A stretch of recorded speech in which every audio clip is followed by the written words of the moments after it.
para a prefeitura, para eles verem o fogo que botaram aqui e para eles verem que o Chico... O terreno fica abandonado, ó. O terreno abandonado. Traz aí. Que merda, maluco. Olha isso, gente. Terreno abandonado É na muita... rua Mário Figueiredo Carina, olha o que acontece. Olha o fogo como é que tá. Cara, a pessoa não tem noção, não tem nenhuma responsabilidade. A rede elétrica daqui a pouco vai ser queimada aqui. Não vai pra cá não, não vai não, né? Olha. Papai tinha cagaço. Eu sou igual ao papai. Olha isso, gente.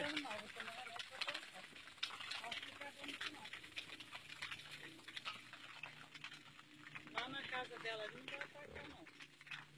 É, tá indo pra lá. Sorte que o Beto tá jogando pra lá, mas... Ai, quem foi que botou fogo? Ninguém aparece agora. É, eu tô falando, vai chegar pra cá, ó. Vai pegar nesse fio aqui de baixo, ó. Não sei que fio é esse, mais baixinho aqui. Telefone. Ai, pronto, fiquei sem internet. Puxa, Cristina. Puxa o fio. Mas não vai, não adianta, eu vou ficar ali segurando o fio até que horas? Eu acho que... Tá vendo, né, baixinho? Você que faz... Sobrou pra ele. Não, mas eu já vi ele várias vezes tentando botar fogo aqui, não consegue. Esse jeito aí fazedor de merda, meu carro tá aqui fora aí. É uma mula mesmo que botou esse fogo.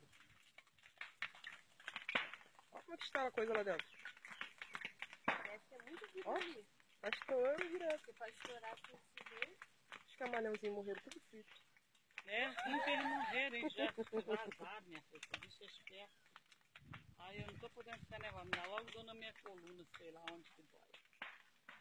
É, baixinho. Ó, eu vou filmar assim, vou botar culpado. Tadinho. Quem botou fogo? Quem botou fogo aqui? Hã? Sim. O Chiquinho, será? É. Ele mesmo?